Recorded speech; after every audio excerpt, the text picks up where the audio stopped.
Well, hello there, fam, and welcome back to the Effort is a Choice podcast. And want to thank you for taking your time out of your day or your life if you stumbled upon this, found it on purpose. Today is going to be something, I guess, a little different. I'm going to recap current events. Just got back from the 3 of 7 project basic course. It was a multi-day experience with a group of 8 people and 2 instructors. That was there's never really words that you can put in to describe all of the things that happen on these trips, but I'm going to do a little bit to recap my personal experience, the things that I seen for myself and other people, and I'm gonna let you take away from that what you can, and I'm sure it'll be something that could help you.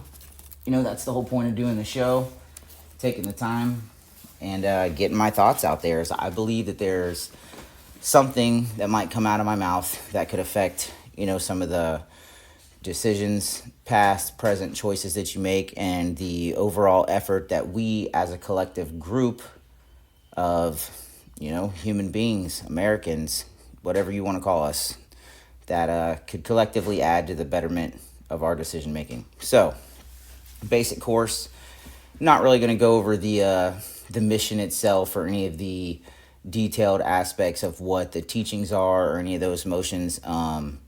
If that's something that you're interested in, you can check out 3of7project.com.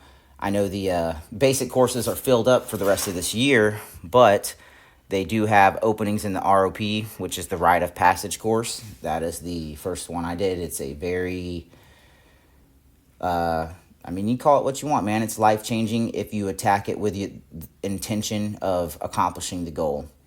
If you show up and you quit, you kind of put the stamp on, that person that you're going to be the rest of your life. If you show up with intentions that you can't quit, that you're here to be better, I can promise that you'll walk away from any of those training events with an entire new outlook on what your capabilities are and what you can do and the choices that you can make and what you can pour into other people and how much that they can help you in those times. So, yeah, little plug right there. If you guys are interested in that, or maybe you're at a place where you don't know what to do or where to go or what your next steps are and how to really embark on that journey of getting better, definitely check them out. I'm sure any of the words that you can scroll across that them guys have to say are going to make you, somewhat better. So, basic course. A few days out on the mountain in North Carolina, bottom of the Appalachian. It was a very technical, I don't even know what you call this path that we were on. But let me just dive into it. So, I'm going to try to go over this is really going to be like herding cats if you're not, I don't know if my thoughts are all going to plug together and make any sense, but I'm going to do my best of my ability to recap some of the situations that played out in the time frame that they did play out in. And then I'm going to go over what I thought the members of the team got out of it, and then I'm going to go over a few. I've had a few of them respond in our text group. They've all started to say the things that they've got out of it, and then you can hear some of their own words about what they took away from the weekend. So where to start, man? So day one, you're 3 days out in the wilderness, and I've done some pretty intense things. So when you're packing the gear up and you first put that bag on, it's kind of like, whoa, this is a lot more stuff than you're used to carrying, or I was used to carrying. No one really complained. You could see a little bit on a few of the team members, that hey man, this thing's definitely a little much. And then we take off, and there was a few things that we could recognize right off the bat. We had a girl, Nikki, get hurt on the first day. Going over a tree stump where a branch broke that she was trying to leverage on, and it slammed her knee into a I don't know if you've ever seen a tree leaned over that had a bunch of branches on it, but it leaves these like conch shell looking spikes all over it. And when that one that she was leveraging on broke, it slammed her knee directly into the spike underneath it. So, yeah, again, when you have I don't know, anywhere from 40 to maybe 65 pound, pack on your back, and you slam your knee into a log, and you were already, she was one of the females that were there, and she wasn't, very big, that puts a lot of strain on, the rest of the mission and the rest of moving forward. So that happened on day one. There was an acknowledgement of it, but never a hesitation of movement, I would say. And then you could see things like a lot of us that were showing up there, we show up there because we have this silly pride to be better. It's usually a mix of pride and humbleness. Like, you show up because you want to be better, but too much pride can keep us from growing as a team. And so does trying not to hurt feelings when you have to say something that needs to be done. So there's like a tactical way to go about that. The first day, I think a lot of us were trying to push a lot harder than we were capable of. And, not wanting to ask for that help, not needing a hand, not needing anything. We were to quote Chad, it was a gaggle of people who were merely, trying our best to physically move, but there was no coordination, there was no teamwork, there was no work towards the objective as a whole. So we were kind of, losing hope. We were losing momentum, towards a certain point of the trip where Chad had to intervene. He had to change up some of our roles, and we all immediately seemed to find a new purpose. I think that was on the second day. A lot of those moments of growing. It's funny how, you're in the midst of the struggle. We were very quiet. Everyone was no one was wanting to hurt feelings. No one was wanting to tell someone what to do. We all wanted to just kind of be told what to do, is the way it felt. And then so he had to reorganize a couple team leaders, and then there's just the way that the members move forward after that. He made Brandon team leader. Brandon, I have a little note about him here. It says he led in an almost Christ-like way, in a way of, there was most of the, I'm a construction worker. Any of the leaders that I've been around, or, foremen, crew leaders, project managers, you call them what they want. There's a lot of cursing, yelling, hurry up, you should have been done 3 days ago, and you're taking too long, and what do you mean you can't work Saturday and Sunday, 29 hours a day, because that's what, you're here to do. Just a lot of, I don't know what you call it. It's definitely not the build your team up type of leadership that you're exposed to in most of those construction crew environments. So, when Brandon finally did become the leader of the team, he was very intent on communicating with the squad leaders. He was very intent on what are we going to do next. And not in an aggressive way in any way, shape, or form. It was just, hey guys, obviously we're having trouble moving forward.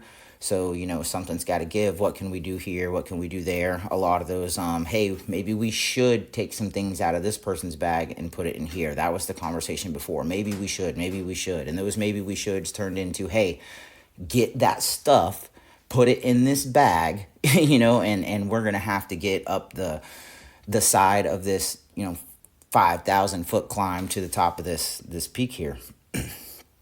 I don't even know. Like, I don't want to give the details of the course away. I'm not going to say any of the trail names or any of the areas we were in. I'm not going to try to lead that, up to the people who want to learn. But I will say it was the most technical. There's parts I'm on my hands and knees, crawling on my belly, trying to get up the side there. So after the role change, me and Chelsea became navigation. So we have a couple maps and a compass, and are responsible for finding the trail itself, which is a wilderness area trail. So there's no, the only clippings, yeah, I can't even really say all that. So the trail was extremely difficult to pick up on. It was overgrown. It's not maintained by any machinery, so it's very hard to figure out at times. We would come around a corner and we would just hit this like wall of down trees and blackberry bushes with thorns and just everything. We need a break for navigation, and they would ask, how long do you need? I don't know, we'd say 2 minutes, and we would have to either bulldoze through some briars or jump up onto a ledge and have her push or pull me to where we could get higher, or have her walk one way and I walk another where we can still see each other, but just to find the direction that we need to go. I don't know if you can hear this dog barking, but yeah, so I have a stray dog that showed up like about 2 weeks ago with a little gimpy leg, and I guess I didn't want nothing to do with it. My daughter said, "What are you going to do? Leave it outside to die?" So now I have bathed it, fleed it, wormed it, fed it, and I guess we have a new dog all of a sudden. Anyway, sorry guys, that's like herding cats. I know I get off subject sometimes. So yeah, we're trying to navigate our way in this, I don't know, I can only describe it as a Vietnam jungle, with everything that you could expect to find there. We ended up on the top of this peak where we spent the night, and this is the part of the whole trip that really starts to get clear. Like, I don't even really remember the first day now, and that's why I'm trying to record this as soon as possible, because I know the further the time goes, the less that you're going to be able to recollect the details. So by the time we made it to the top, my swim buddy Justin, Tin Man, he had took his raincoat off at a certain point because he was getting hot. He was helping Nikki a lot, and it was just a ton of vigorous movement. Well, by the time we climbed to the top and that cold started to set in, he was definitely he was jackhammering a lot. He was probably on the edge or close to hypothermia. His clothes were completely soaked. My clothes were completely soaked. I had a rain jacket on, but it didn't seem to keep any of the water out from underneath my shirt, but at least I kept it zipped up. This is where, when the nightfall and the cold started to come in, instructors tell us, put your puff jackets on that were on your mandatory gear list that you were definitely supposed to bring with you on this trip. Well, me being the freaking genius that I am, when we were packing our bags and I was making room for all of the supplies, I had my truck there. I had all of the supplies I could ever possibly bring, had my puff jacket right there, and it couldn't seem to pack it in there right. So me being the genius I am was like, well, at least I got my raincoat. I looked at the weather. I seen what it was supposed to be here, so I'm smarter than the instructors, right? Which is the stupidest thing you can do. So I'm up here with no puff jacket. I have nothing. I'm freezing. We are setting tents up. I can't stop shaking. Everyone's in a little bit of a rush shape, but not completely falling apart. Tin Man's definitely having to get in the tent. He was having to warm up. And it sucked to see someone like that in a physical condition being bad, but what's worse than that is, like, none of us are weak. We're all here because we're extremely, I would say at least, exceptionally strong human beings to even be willing to put yourself in that predicament. You could tell that the mental side of him not being able to help put the tents up and not being able to help the setup that we were on time for was more degrading than his physical condition. And that's hard to describe to someone who's not in the thick of something with a team that you're trying to accomplish a goal. And when you become someone who was an extreme asset, helping the entire time a lot to someone who is, to quote, a liability in the situation because you can't contribute, that shit will eat you up from the inside out worse than than a lot of other things that you can do, because you know that you're capable of helping and you feel bad that you're not able to put there. So to compile on his physical condition being bad, you could tell the mental waiver of not being able to contribute was getting to him too. But again, this is the moment where all of the change starts to happen. So thank God they got a fire going. Mr. Frogman did, in the middle of the rain. Like, it's storming, it's sprinkling. I'm trying to dry clothes out over the fire. And then he's, saying, hey man, what did he say? This is the stupidest thing I ever seen. It's literally raining. You're not going to dry your pants out that are wet, that while it's raining, they are getting wet while you are standing there trying to dry them out. So we had a little bit of dinner. When it was time to do all the cleanup, I asked the team lead multiple times, hey man, can I please split? My pants were soaking wet. I had been giving a fleece jacket and took my shirt off. And that was the only dry piece of clothes I had. So I got back to my little tarp with the wind blowing through it. And I put my thermals on, and then I clawed it into my sleeping bag. And I had a pair of pants that was just a little bit wet from the day before on the bottom from all of the creek crossings, but they weren't completely drenched from the rain and the downpour like the rest of the clothes that I had on were. So I threw my wet shirt and pants on the ground next to my sleeping pad. I put my somewhat wet pants on top of my big pack and was like, all right, I know it's cold and whatnot, but I'm going to let these air out here for the night. So then I zipped up into my sleeping bag and I shivered until I heard voices in the morning. I'm not sure if I ever went to sleep, not sure what happened there. So as I start to swirl around in the morning inside my sleeping bag, I had a beanie on over my eyes. I had the zipper zipped up over the beanie. And yeah, by the time I thought it was still dark outside. I guess it was probably well into about 7 or 8 o'clock by the time I peeked my eye out the little hole of my sleeping bag. And the first thing I could see was like where all the muddy ground was before and the leaves was now snow. It was perfect white snow outside the little corner of my tarp tent that I had to sleep in by myself because my swim buddy had to get in a tent to warm up his body.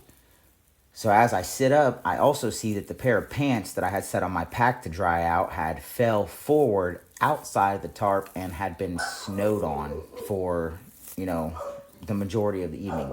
So as I reach forward, shivering in my sleeping bag to pick the bag up, I noticed the ass cheeks of my pants are frozen. I mean, like a piece of glass or cardboard frozen. I am beating them on the ground. I'm shaking them out, and no matter what, like, they're stiff. My other pants that I had thrown on the ground with my shirt have turned into a solid icicle mud puddle that I had to go hang on branches where the sun was coming up for them to thaw out before I could even fold them up in any way, shape, or form to fit in my bag. So there was a good 2 minutes here, I would say, in my weakest moment, of me and my thermal long johns and my sleeping bag staring at my frozen boots that the laces won't move on, that I did river crossings in the first day, my frozen shoes that were stuck to the ground next to my pants and my shirt, and my frozen ass cheek pants that were still damp and wet at the bottom that I had wore on the first day. And I have to get up. I have to move, and I have to start contributing to breaking this stuff down, because we're like I said, by the time I rolled around, it was like, hey, we just got, 45 minutes to be ready to pack out. Fuck, I have to do something. So balled my pants up a bunch of times, smacked them around until they were finally flimsy enough to put on over the thermals I had and at least get dressed. I took, I'd ate a bunch of my snacks and stuff out of some Ziplocs, so I transferred some of my stuff from bag to bag, and I put 2 Ziploc bags, the thicker ones, like quart bags, over my feet, over my last pair of dry socks before I put them into my frozen shoes. And that's how we started the second morning. All, the ice on the trees from the wind blowing, I had never seen anything like that. It looked like the forest from Frozen. It was icicles hanging off the side of one of the trees. It was wild. So yeah, that was my what the fuck moment. But I would say from that emotional and physical drop in the trip, and I think, it was there for me, but I also believe it was there for everyone. I believe that everyone in the team, Chelsea, Scott, Nikki, Jake, Scott, Jeff, we were all starting to feel the grind of the situation at that point. That was the dip. But from there on out, it did seem to get nothing but better. Seeing the team and all the reasons why they were there is something that you can never really truly describe in words, no matter how much I try on this podcast. Seeing the girls push through the up and downs of the steepness of the slopes, the trees, the rocks, the roots, the mud, the ice, the thorns, without ever any hesitation. There's no way out. I don't know. You can't even, what are you going to get helicoptered off the side of this? I don't know how they can't land anywhere. Like there's no way out here. So, the only true place where faith can be measured is the intersection where faith meets your actions and you decide what type of person you want to become. And throughout the duration of this trip, there was multiple times where every member of the team would hit hard that intersection. And that is the intersection where your faith and what you believe in has to make a turn with your actions. And you can either turn the easy route and let your actions show what you're capable of by looking for something easy, or you can decide that you have purposely put yourself in a hard path, and this is the moment that you take the way that you've always wanted to go, and you become that person you've always wanted to be. And being able to have that multiple times in one day is an extreme way to move forward in your life as an overall. Once you reach the top of the summit and you realize the effort that it takes to get there, there is no longer a finish line in what you're capable of. Even when you get back to the bottom and you realize that all the beauty that you took in up there and the amount of effort and strength it took there, it just crosses the line on what you're capable of. It crosses the line on everything you ever thought was possible. So, yeah, that's just a little recap as best as I can of some of the moments as a team, as a whole, and myself. And then, I have here some assumptions, is what I'm going to call it. I have assumptions of what I think the people took away that were in the group, or at least that I had witnessed them take away, of my opinion of that. And then I have some of their own words here, The first one that it's hard for me to ignore is Tin Man. Tin Man, who has done some training before, apparently locked up the first time. Couldn't get oiled up and kind of drugged through it.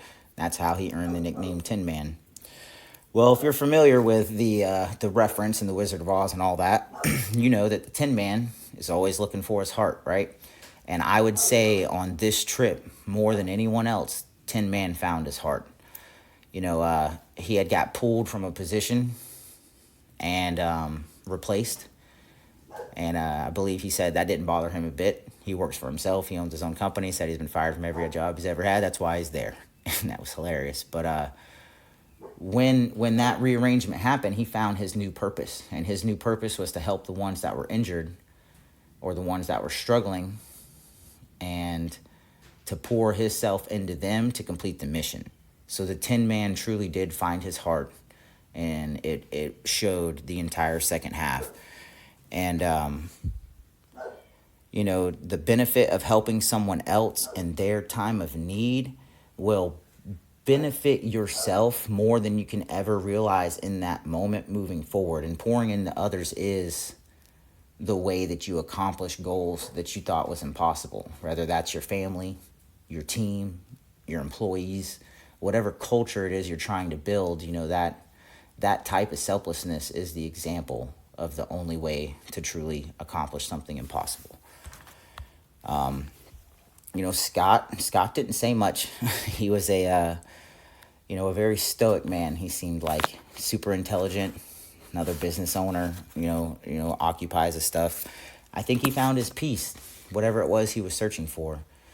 I know he found his limits of what he's capable of and pushed far, far beyond anything that he thought he could do. And I'm not 100% sure, what Scott took home, but I know that he took home something special and found peace in where he was.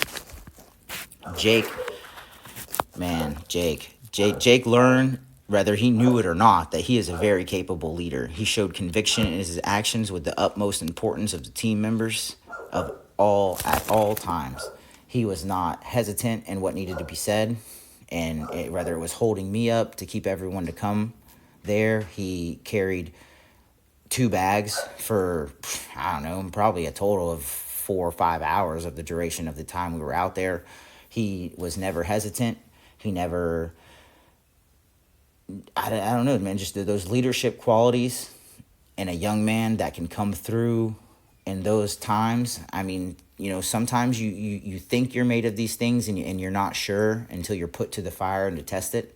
And he has the leadership capability to be whatever it is that he wants to be the leader of and build whatever it is that he sets his mind onto. And that showed during the mission. Brandon, I already said that, this man led with a Christ-like figure. He was never cussing, he was never yelling, but always encouraging and directing in a very, I call it HR-like magic ability to talk to the team, get them to move, get them to do everything that needed to be done while simply just stating, where we were and what the next moves were required to be. Nikki learned that no matter what people say, you don't even need knees. They're not even necessary. You could just have, thighs and ankles and you'd be just fine. You don't need knees to do anything. Just a will and a desire to accomplish what you set out to finish. And once your mind has decided that you will accomplish what you set out to finish, the rest of your physical body doesn't have to be intact. It doesn't have to work. It doesn't even have to be a factor in the mission that you've decided that you're going to finish. That's a mental choice that you make, whether you're physically capable or not of accomplishing it. When you decide you're going to, you will. And that's a lesson that she showed in real time with an injury. And yeah, kept moving. Chelsea learned that she can push way beyond whatever it was that she thought the limits were. And that you can never, ever again put a cap on what you are capable of, physically, mentally, or spiritually, because of the grit and determination that she'd showed.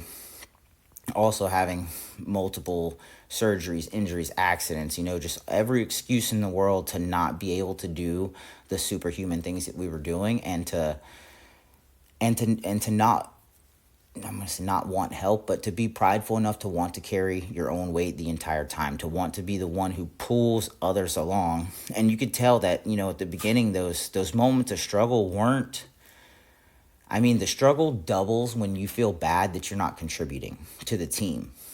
And, that might have happened early on, but towards the end, she definitely learned that there is no limit. There is no limit.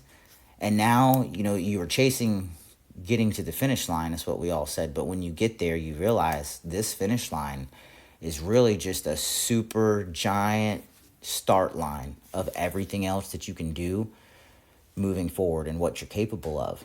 And that the things that you thought before were just mere, I don't know if they were just lies, mirages, or, vague images of excuses that you can now always shove to the side to do what you know that you're capable of.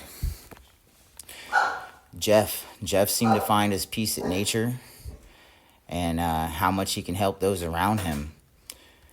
by taking in their ideas, their encouragement, and turning those ideas and encouragement into actions. Towards the end, he was encouraging everyone the most. He was timekeeper. He was on point. He was very deliberate. He was very purpose driven in everything he did.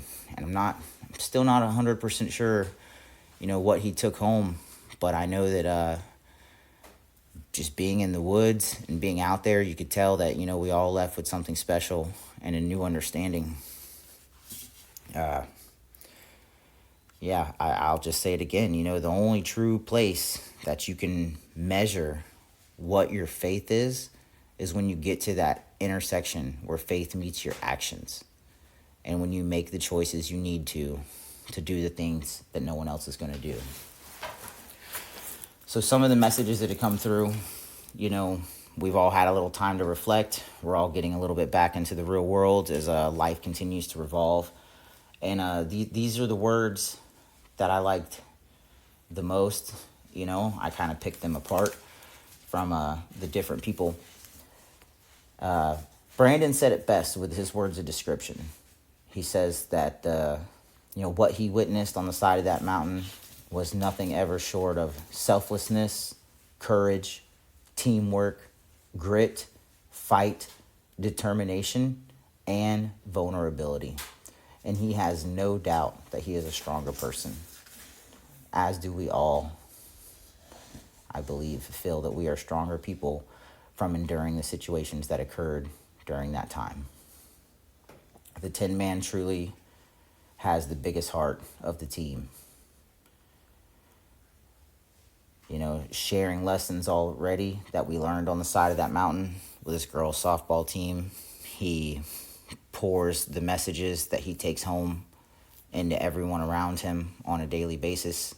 You can tell that is his character. When he speaks getting better. He speaks doing the right thing. He speaks following Christ. These things that come out of these things are it's just ridiculously amazing what it can do, and it's like a ripple effect. It starts with us there, we leave there, but then you can tell these stories and you can talk about it to people who will never understand. But no matter what, just having the ability to tell someone that they are capable of more and giving an example and maybe being able to lead and encourage them in real life time and real life moments, that is what is going to save everything when shit hits the fan. But one member said, I started a new life after this weekend. After we all pulled together, it's a new light on what they're capable of. Lean into God, lean into faith, and put it into action. That is, it's another quote from one of the team members who shared up in the text messages. And it just, it's amazing, man. It's amazing to see what people are capable of, what they can push through, and what you can do with a team. It is truly one of the coolest things I've got to witness. It's amazing. It is guaranteed. All right, so here's a quote that Justin sent us. Lean into God, lean into faith, and put it into action. No matter how hard it gets, it is guaranteed to get harder. All you have to do is refuse to quit and have faith that whatever you are going through now and in the future is on purpose.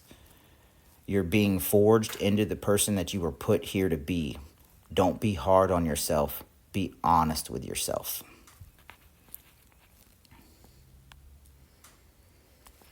And I believe that with all of the conviction that he says it with. And that's the key to ever getting better. You have to make the decision to show up. You have to make the decision to do something uncomfortable, to put yourself in a vulnerable spot. And you have to lean on Christ and your team and those around you and every resource you have to accomplish that goal. I know a lot of people who set out to do things, and then and sometimes the excuses that they come up with for not even attempting the execution is some of the, once you you realize it and you can highlight it. It's some of the most pathetic things ever. You know, oh, I didn't have anyone to ask about this. Well, you know, I could only look up that. Well, you know, oh, well, you know, you got to have this much money, and you got to have, you know, you got to have this paper filled out, and you got to call this number. I'm like, oh, so you knew what you could do the whole time. You just chose not to. That is the silly little limitations that we put on our capabilities because things get hard sometimes. There was a point in this where we missed a turn because the route that we were supposed to take was pretty much vertical. And, you know, as the instructors put it, our minds were so used to taking the easy way out and looking for the easy path that we wasted an hour being easy in the wrong direction to have to turn around because we refused to believe that the hard path is the right one. We refuse to let the thought of struggle was so overwhelming in that moment that we went the wrong way and wasted time. You ever feel like you've done that in your life? Whether it's days, months, weeks, or years that you've spent time going the wrong direction because you were chasing an easy way? I know I have. I call that my 20s. Like, yeah, how much could you have saved yourself if you purposely picked that hard path? How much could you further along and stronger could you be if you said, this is difficult, this is hard, and it doesn't fucking matter because I'm still going to accomplish that goal, whether it's hard or not? That's the choice that you have to make from now on.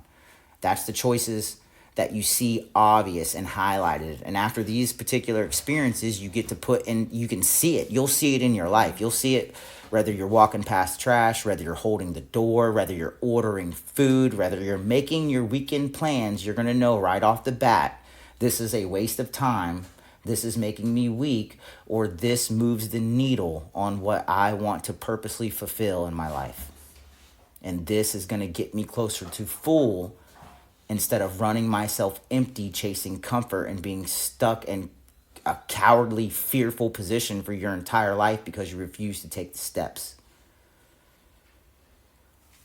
So, yeah, man, I could go on and on. There's really no end to this, so I'm just gonna have to wrap it up while while I'm still on a good note, man. And I appreciate everyone who takes their time to check this stuff out, man. And I hope it helps you in some way, shape, or form. If you get the time or you feel like it, I guess I don't even know how you do it, but there's a way you can review this, I guess, on whether it's like Apple or Spotify or one of these things. I need some constructive criticism. Some of you guys need to tell me I suck so that I can figure out what I need to get better on. So be part of the team here. Help me out.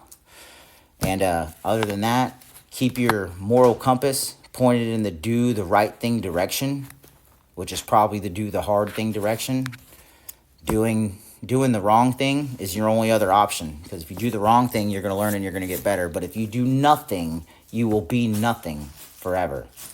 So go get after it. Kick Satan right in the nuts. Hope you win your day. Catch you next time, guys. Peace.